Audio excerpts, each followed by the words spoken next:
안녕하세요 여러분. 세상 돌아보기입니다. 네, 오늘은 22년 12월 15일이고 목요일이네요. 오늘 제법 큰 눈이 온 것 같습니다. 지난주 첫눈이 내리긴 했는데 이거는 제가 이제 첫눈 내리던 날 찍었던 사진입니다. 예. 그래서 며칠간 이제 좀 딱딱한 이야기를 좀 다뤘었는데 오늘은 문화의 힘으로 좀 분위기 전환을 해보는 날로 삼을 것 같아요. 오늘 첫눈이 온 것도 좀 영향이 있지 않나 싶네요. 예. 제가 어릴 때부터 이 단어를 처음 듣고 계속 궁금했었어요. 개머리판이라는 단어를 듣고 한번 들으면 잘 안 잊어버리는 단어가 있잖아요. 낱말이. 이게 그런 낱말이에요. 여러 번 새겨 들어도 잊어버려가지고 그 단어를 쓰고 싶을 때 되묻고 하는 경우가 있는데 이거는 개머리판. 이 단어를 한번 탁 들어온 다음에 절대 머릿속으로 떠나지 않는 단어죠. 그래서 이거를 어릴 때도 궁금해서 주위에 물어봤는데 아는 사람이 없었어요. 왜 개머리판인지. 예. 그래서 인터넷이 되고부터는 인터넷으로 검색을 해봐도 알지를 답을 구할 수가 없었어요. 그래서 최근에 여기에 대해서 제가 실마리를 조금 가졌기에 그 실마리에 대해서 한번 공유를 해보려고 해요. 그래서 오늘 제가 드리는 말씀은 다른 우리말 이야기하고도 마찬가지지만은 제 개인적인 상상력의 소산이기 때문에 제 논리는 있어요. 그렇지만 실제 그 실체적인 사실을 규명할 수 있을지는 모르겠지만 다 맞지는 않을 것입니다. 아마 일부 틀린 부분이 있을 수 있어요. 네, 그래서 뭐 제가 드리는 우리말 이야기는 이처럼 등산길 우리나라에 보면 참 돌탑이 있는 것은 우리나라의 어떻게 보면 좀 독특한 문화 중에 하나인 것 같아요. 우리나라만의 유일한 문화는 아니겠지만 거기 가다 보면은 이제 이런 이제 사진 속에는 예쁜 돌탑 말고 그냥 자연스럽게 생긴 돌탑이 있잖아요. 왠지 이 지점에는 뭐가 있어야 될 것 같아서 뭔가 바라는 마음이 있어서 더 높은 곳으로 올라가기 전에 또 이 정도 지점에 도달하면 어떤 느낌을 받아서 왠지 저 마을에서 내가 가졌던 세상에서 가졌던 생각들을 내려놓고 싶은 그런 느낌이 드는 지점이 있어요. 예, 그런 지점이 뭐 영적인 곳인지도 모르겠죠. 어쨌거나 그런 곳에 사람들이 돌을 놓기 시작하잖아요. 그러면 다른 사람들이 그게 말해 똑같은 느낌에 동참이 하게 되면 탑이 올라간단 말이에요. 그래서 제 우리말 이야기는 맞고 틀리고가 아니라 이런 돌담을 쌓기 위한 하나의 바탕돌이다. 예. 그때는 뭐 좀 널브러져 있어 상관없잖아요. 처음에 사람들이 몇몇 던져주고 지나갈 때는 다 널브러진 돌일 거예요. 많은 사람들이 거기다가 돌을 던지니까 나중에 탑이 되겠죠. 자, 그런 것으로 이제 그런 취지로 제가 하는 것이고 또 뭐 당연히 말이란 것은 우리 고유의 자산이고 우리가 전문 지식이 없는 우리 평범한 우리 각각 다른 일을 하느라고 바쁜 우리 모두 누구 하나하나 다 우리말은 다 잘 쓰고 있기 때문에 이게 굉장히 큰 자산이다. 우리가 어디서 왔는가, 우리는 누구인가를 알 수 있는. 그래서 제가 관심을 가지고 있는 거죠. 예. 자, 그럼 해볼게요. 자, 개머리판이라는 단어는 제가 보기에는 개자, 머리, 그다음 판에서 와요. 이것을 합쳐진 낱말이에요. 판은 쉽죠. 이게 판 모양으로 생겼으니까 납작하고 평평하잖아요.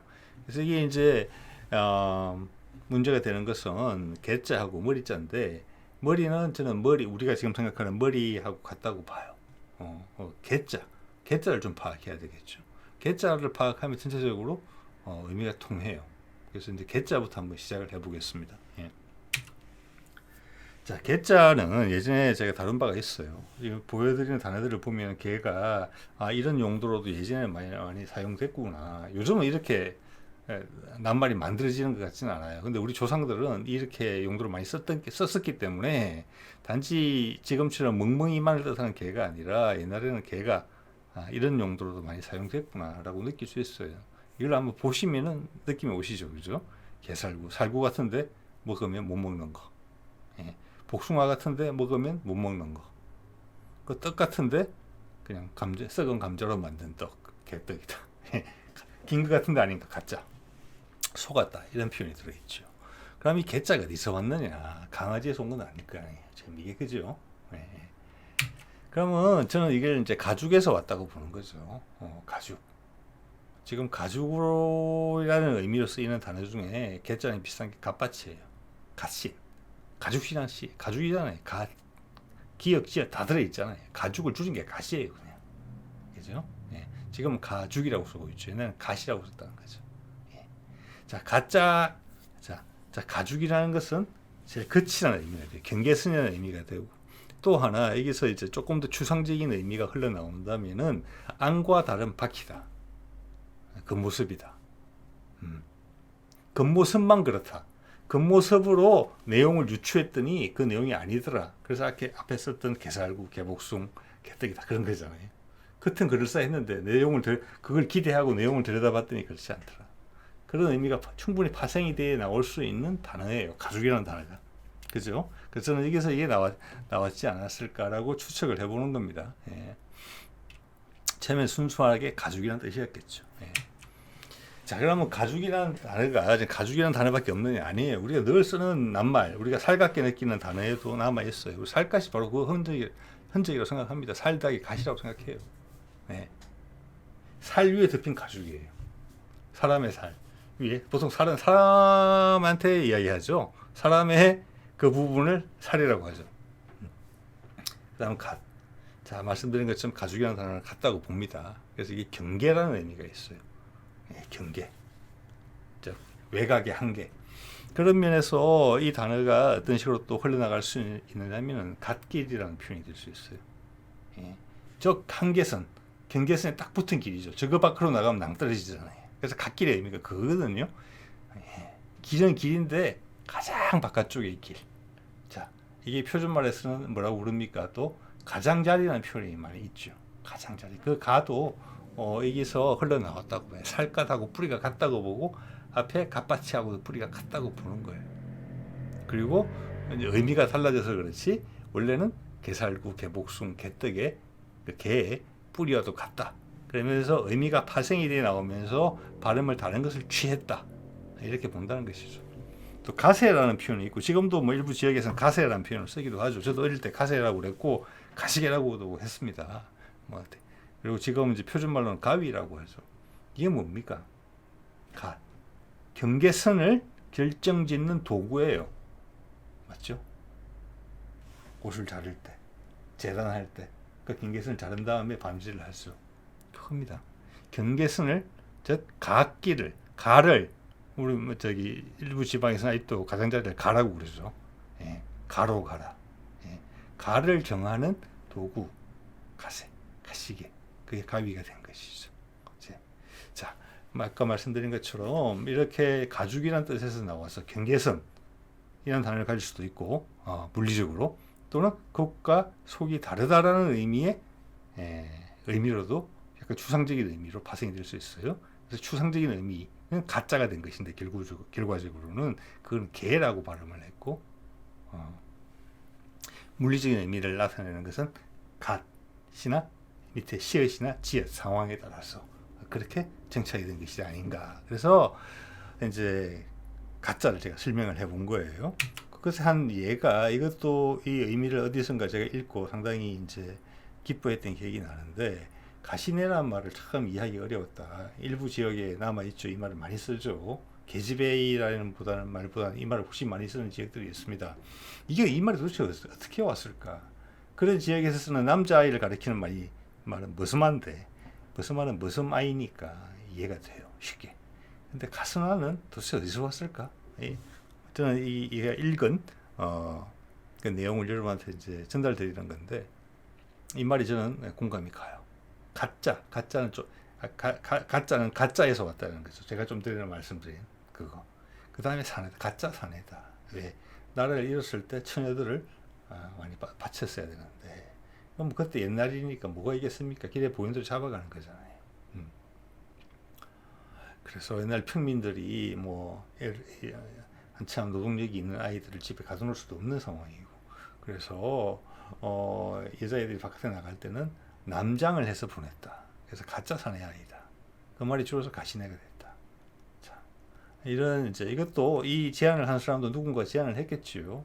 이것도 어떻게 보면 하나의 제안이에요. 가설이죠. 상당히 타당해 보여요. 제가 봤을 때 제일 설명이 잘 돼요. 자, 그러면 가짜에 대해서는 제가 개머리판에 있어서 개에 대한 설명을 드린 거예요. 저는 가짜로 본다는 거예요. 가짜 머리판이라는 거예요. 가짜 머리만 이해를 하면 되겠죠. 왜 개머리판이 머리가 됐을까? 지금 개머리판들을 보면 절대 우리가 생각하는 이 머리가 떠오르지가 않잖아요. 모양상으로. 그래서 제가 우연히 이걸 어디서 봤는데 이게 일제시대 임진왜란 때 일본군에 있었던 조총이에요. 그리고 이게 이제 일본 사람들이 그 당시 이제 포르투갈이나 이쪽에서 들어온 총을 모방해서 만든 거잖아요. 그 기술을 전수받아서. 우리의 화승총도 한동안 이렇게 생겼을 거예요. 왜냐하면 일본 사람들의 조총에 우리가 많이 놀랬기 때문에 이후 우리도 이거를 받아들여서 개발을 하게 되고 나중에 화승총이라는 이름으로 계속 사용됐었죠. 이 뒤에 개머리판 부위를 한번 보세요. 지금 개머리판하고 많이 다르죠. 저는 이게 머리 모양을 닮았다고 생각한다는 겁니다. 머리 모양을 닮았다. 그래서 가짜 머리다. 그럼 여러분들이 의문을 가지실 거예요. 이게 그래 지금 개머리판하고는 좀 다르긴 한데 머리라고 부르기에는 조금 석연 차는데 이런 생각 드시는 분이 계실지도 모르겠어요. 그래서 저는 이것을 한번 풀어보려고 그래요. 제가 왜 그렇게 생각을 하게 됐는지에 대해서 일단 이 모습을 머릿속에 한번 염두에 둬보세요. 자, 이거는 이거는 가야의 관인 것 같은데 금관에 옛날 삼국 신라의 금관에도 보면은 고곡이 많이 붙어있어요. 고곡이라는 건 이게 굽어졌다는 뜻이에요. 옥은 우리 민족의 되게 특징적인 장신구예요. 아주 옛날부터. 고조선 시절 이전부터 옥은 최고의 장신구 자리를 가지고 있었던 것 같아요. 그리고 이게 우리 조상들뿐만이 아니라 중앙아시아 지역까지 그래요. 자, 곡옥이거든요. 저게 처음부터 저렇게 구부러져 나오는 게 절대 아닙니다, 여러분. 이거 옛날에는 연마기도 없고 도구도 없었기 때문에 저 모양을 만들기 위해서 장인들이 엄청나게 많은 노력을 기울여야만 나올 수 있는 형태가 저거예요. 많은 공이 들어가는 겁니다. 손으로 다 갈아야 되는 거거든요. 손으로 이렇게 쉽게 말하면 숫돌에 다 갈아야 되는 거예요. 저 모양을 내기 위해서. 이게 고곡인데 많이 발견돼요, 우리나라에서. 우리 민족의 상징과도 같은 거예요. 그래서 우리의 뿌리를 알 수 있는 계기가 되는 장신구기도 해요. 저기 보면 구멍이 뚫려져 있고 옥 모양이 이렇게 돼 있는데 지금 구멍이 뚫려진 부분부터 해가지고 날씬하게 이렇게 돼 있죠. 여러분 이거 보고 무슨 생각 드십니까? 아까 개머리판하고 닮았죠, 조총에. 저 두툼한 부분을 머리라고 생각하시면 돼요. 되게 날씬한 쪽을 가는 쪽을 꼬리라고 보시면 돼요. 여러분 중고등학교 때 생물 시간에 아마 배우셨을 거예요. 우리가 어릴 때 엄마 뱃속에서 임신이 갓 됐을 때 태아 시절에 1, 2개월 전에 개월 수가 1, 2개월도 채 안 됐을 때 저렇게 딱 생겼어요. 투명하죠.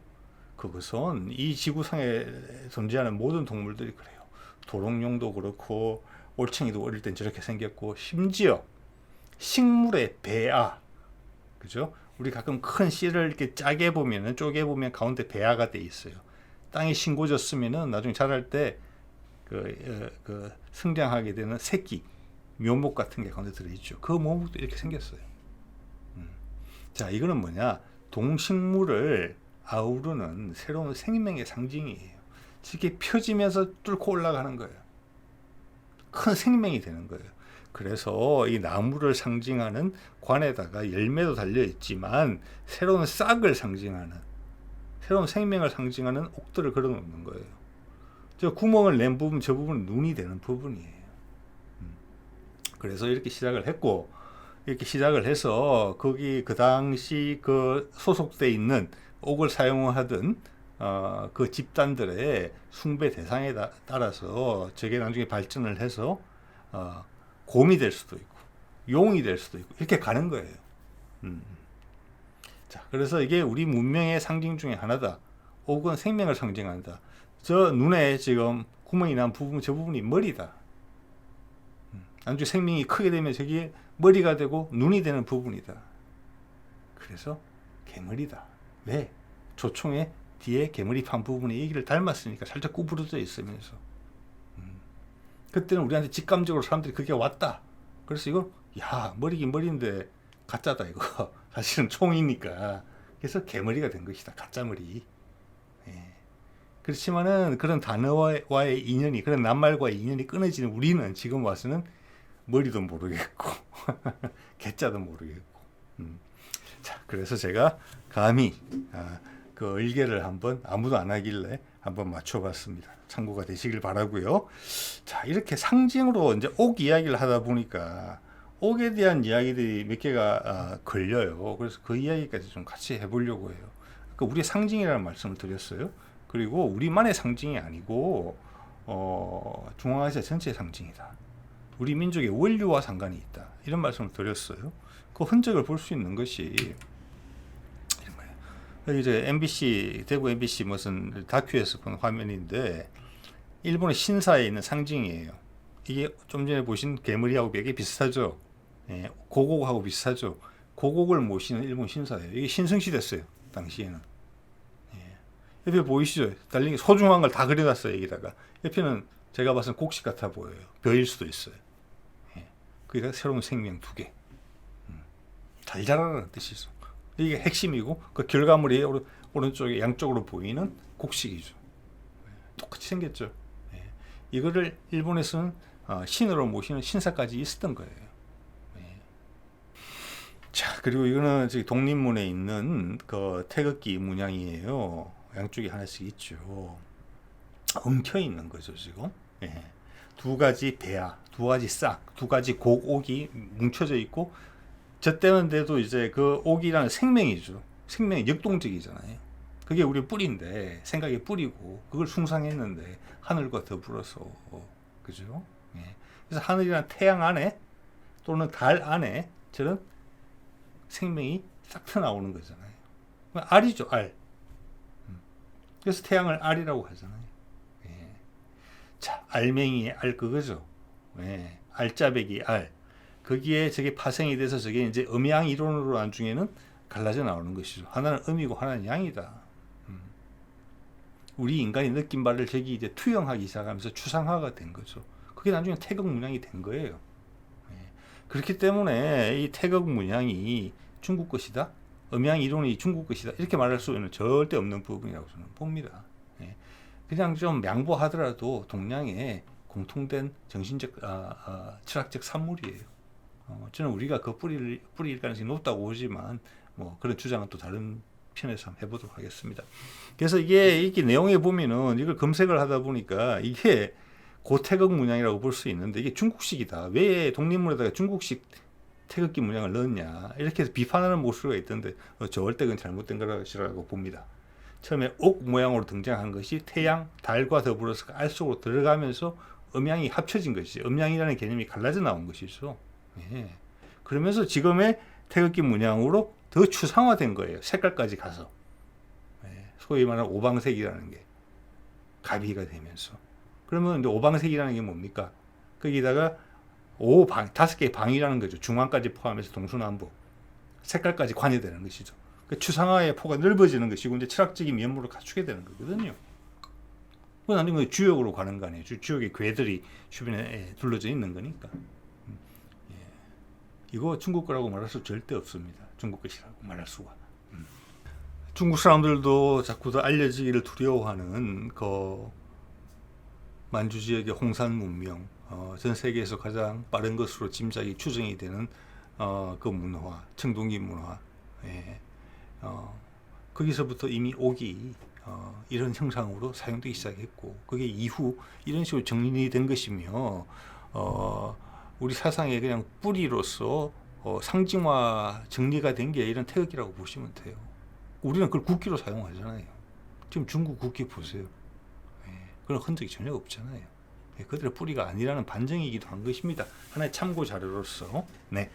자, 이런 말씀을 드릴 수 있겠고, 그리고 여러분한테 질문을 하나, 이제 질문이라기보다도 질문 하나 드려볼게요. 여러분 이 태극 문양 보이십니까? 이 위에 사진과 아래 사진 두 가지 사진인데, 위에 보시면은 TEI라고 적혀져 있는 왼쪽에 동그랗게 돼 있고 가운데 우리 태극선, 태극 부채 모양 그대로 들어있죠. 예.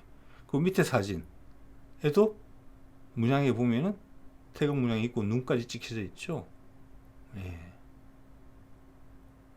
이거 혹시 보신 적 있으세요? 아마 하나는 뭔지 아시는 분 계실지 모르겠지만 둘 다 뭔지 아시는 분은 드무실 거라고 제가 생각을 합니다. 예. 자, 답을 보면은 저 위에 것은 튀르키예 이름을 바꿨더라고요 최근에. 그래서 터키라고 안 하고 튀르키예라고 부르겠습니다. 튀르키예의 방산업체, 우리말로 하면 한화 에어로스페이스 같은 회사예요. 엔진을 만드는 곳이에요. 예.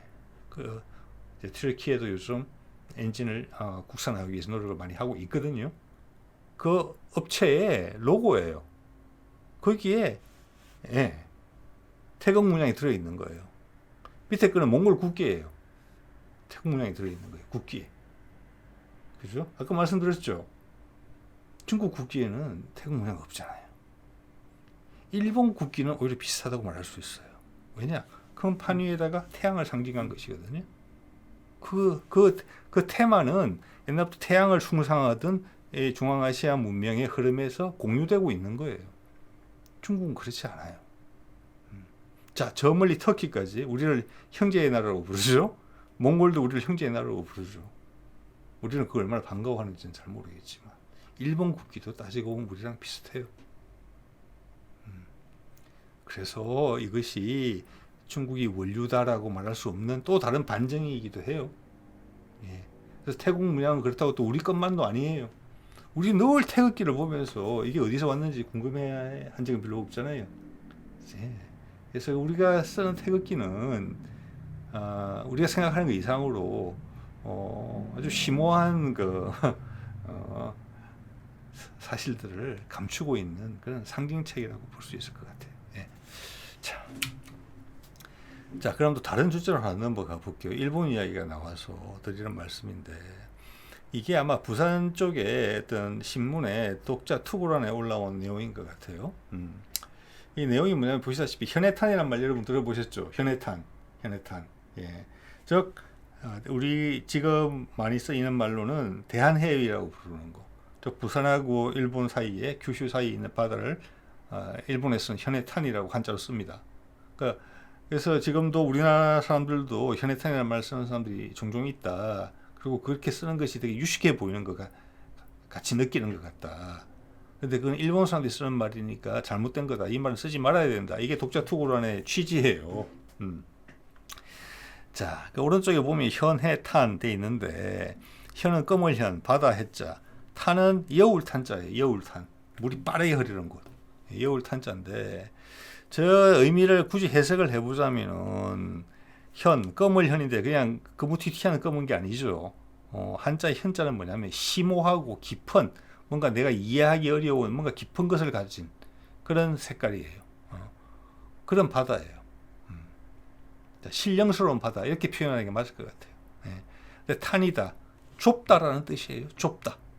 대한해협이 특히 뭐 해류가 빠르고 이런 곳이 아니잖아요, 그죠? 예.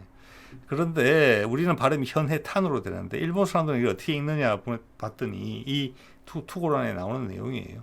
켄카이 나다라고 부른대요. 카이는 바다를 부르는 말이고, 나다, 탄을 나다라고 부른다는 것이죠. 저 탄자를 아마 한자식 발음으로 읽으면 나다라고 읽는 것 같아요. 요거 약간 중요합니다. 현해 탄인데 이 사람들은 저 한자 발음대로 읽으면 나다라고 부른다는 거죠. 일본에는 두 가지 한자 발음이 있죠. 한자 발음을 흉내내서 읽는 것이 있고, 자기들이 쓰는 발음들을 읽는 게 있어요. 상황에 따라 왔다 갔다 하기도 하죠. 일단 한자를 읽으면 나다라고 부르는 것 같아요. 자, 저는 여기서 무슨 주장을 하려고 하는고 하니, 현해탄이 일본 사람 말이기 때문에 쓰지 말아야 된다는 주장이 틀렸다는 이야기를 좀 드리고 싶은 거예요. 현해탄은 우리말일 수 있다는 이야기를 하는 거예요. 네. 우리말이다. 근데 일본 사람들이 많이 쓴다고 해서 일본말이 된 거다. 그래서 우리가 우리말을 쓰지 말자고 한다. 궁극적으로는. 우리 조상들이 쓰던 말인데. 거기에 대해서 아주 짧은 논증을 해보겠다는 이야기입니다. 네. 자, 이게 옛날에 제가 상당히 재미있게 본 KBS 우리말에 대한 다큐인데, 거기 보면 이제 삼국의 말도 비교하고, 이 다큐의 특징이 뭐냐면은, 테마가 뭐냐면은, 우리나라 말의 뿌리가 만주에서 와서 여러 파로 오는 거죠. 여러 번에 걸쳐서. 한반도에 정착했다가 일본으로 건너간다. 그래서 이 단어들이 기본적으로 말들이 다 비슷하다라는 이야기를 하고 있는 거예요. 근데 지금 우리나라에서 뭐 만주어나 몽골어나 이런 거와의 연계성에 대해서 공부를 많이 연구를 해보거나 이런 건 좀 약하잖아요, 사실은. 그게 무주공산이에요, 거기는. 자, 그 과정에서 이제 삼국의 말을 그 당시 찾을 수 있는 자료를 통해 가지고 그 당시 발음을 어떻게 했는지를 유추해서 비교한 내용이에요. 자, 지금 우리가 골짜기라고 쓰는 말, 골이죠, 골. 어떻게 보면 짝이라는 것은 골짝이니까 골이 있고 이쪽이 있고 저쪽이 있는 거니까 사실 골이라는 단어가 맞아요, 그죠? 우리도 골이라는 단어를 많이 쓰는 것 같지 않지만 사실 많이 쓰고 있습니다. 골이라고 할 때도 골에서 온 말이에요, 그게. 예. 우리 뭐 인천을 미추홀이라고 그러죠. 홀이 골이 된 거예요. 중앙아시아에 가면은 뭐 홀, 콜, 뭐 이런 단어가 엄청나게 아직도 많이 남아 있어요. 특히 이제 호수와 관련된 지명이 많이 남아 있죠. 예. 그 의귀에 마을이 보통 많이 생겼기 때문에 우리 골이란 말로도 파생이 된 것 같아요. 자, 그런 골인데 우리도 골을 판다 말하죠. 골을 낸다 하고 판다 하고 그러죠. 밭에. 그죠? 그리고 골판지가 있죠. 골이 난 판지. 예, 그런 게 있고 그게 다 골짜기 모양하고 똑같죠. 그걸 고구려에서는 탄이라고 읽었다는 거예요. 고구려 말로는 탄이라는 거예요. 그래서 고구려 단어의 낱말의 영향을 받은 일본에서는 탄이 발음이 안 되니까 탄이가 됐다는 거거든요. 탄이. 자, 고구려 말에 탄이면 골짜기. 그걸 일본 말에서는 탄이라고 읽었다는 거예요. 자, 느낌이 오시죠? 제가 무슨 말 하려고 하는지. 자, 그 전에 또 하나 두 번째 질문을 드릴게요. 일본 사람 이름 하나 소개해 드릴게요. 이거 한자로 읽으면 우리 발음대로 읽으면은 대곡 큰 골짜기죠. 대곡 상평. 상자저는 우리가 잘 쓰지 않는 단어인데 상자예요. 예. 상, 뭐 나른다, 상스럽다 이런 뜻으로 쓰는 것 같아요. 상평, 대곡 상평 누군지 아시겠습니까? 사람 이름입니다. 상당히 유명한 사람이에요. 예. 저는 저기서 곡자를 발음을 어떻게 하는지가 궁금한 거죠. 볼까요? 이 사람이에요. 오타니 쇼헤이. 예. 일본의 유명 야구 선수죠. 예. 로스앤젤레스, LA 엔젤스에서 활약하는 이도류 투수도 하고 타자도 하는 유명한 사람이죠. 예. 이 친구의 성이 대곡이고 이거는 다 그 사람들의 일본말로 읽는 식으로 읽은 거예요. 오, 크다. 오죠. 예? 오사케. 오사카. 오. 곡자를 어떻게 읽는지 보세요. 자기들 말로. 탄이라고 읽었죠. 네, 큰 계곡이 성이 오탄이에요. 자, 그러면 아까 현해탄을 켄카이 나다라고 불렀다는데 이 현해탄은 그러면 우리는 현해탄이라고 읽잖아요. 이거는 우리 고구려 조상들이 이렇게 읽었던 거예요. 누군가가 한국 사람이 장명을 한 거예요. 검고 심묘한 바다라고. 그걸 일본 사람들이 읽다 보니까 이걸 어떻게 읽을지 모르는 거예요. 그들 장명한 게 아니니까 한자 발음대로 읽은 거예요. 켄카이 나다라고. 근데 자기들이 장명을 했으면은 켄카이 탄이라고 읽었겠죠. 이런 사례가 또 있죠. 우리말로 현재는 봉우리라고 쓰는 단어를 고구려에서는 달이라고 읽었다. 달이라고 했다. 지금 우리 응달, 양달 할 때 그 달이에요. 네. 그래서 하늘의 달도 달입니다. 이게 음양으로 따지면 음이거든요. 땅이니까. 그래서 저거하고 땅하고도 상관이 있어요. 그래서 땅, 하늘에 있는 달 이런 게 어떻게 보면 뿌리가 다 같은 말일 수가 있어요. 원래는 높은 곳에 봉우리를 지칭했던 단어다라는 것을 유추해 볼 수도 있는데 이것을 일본에서는 타케라고 갔다는 거죠. 발음이. 예? 그래서 다케시마, 독도가 여기서 온 거예요. 봉우리를 가진 섬이다. 다케시마. 예? 우리말로 하면 시마도 섬하고 되게 단어가 비슷하잖아요. 달섬이에요. 달섬. 봉우리 하나 봉고타게 서 있는 그런 섬이라는 뜻이에요. 예. 자, 그러면 마지막으로 이제는 응용을 하나 해보면 우리 한탄강 아시죠? 한탄을 했다라고 생각할 수도 있을 것 같아요. 이게 뭐냐 국경선에 있는 옛날부터 삼국시대부터도 그렇고 지금도 그렇고 정치 군사적으로 되게 중요한 경계선이기 때문에 한탄을 했다라는 의미로 한숨을 크게 내셨다. 아쉬워했다. 이런 의미로 탁탁 오시는 분들이 많으실 것 같아요. 저도 옛날에 그랬던 것 같아요. 근데 단어를 유심히 따져보면 한나라 한자에다가 또는 한수 한자라고 하죠. 탄, 좀 현해탄의 탄자랑 같은 거예요. 큰 여울 탄자예요. 예. 자료를 좀 찾아봤더니 이걸 대동여지도에서는 한자를 대자로 바꿨었다고 그래요. 대탄강이다. 그래서 아주 여울이 큰 강이다. 큰 여울이 있는 강이다. 즉 물이 아주 크고 빠르게 흐르는 계곡물이다. 이런 식으로 지금까지는 우리는 해석을 하고 있는 것 같아요.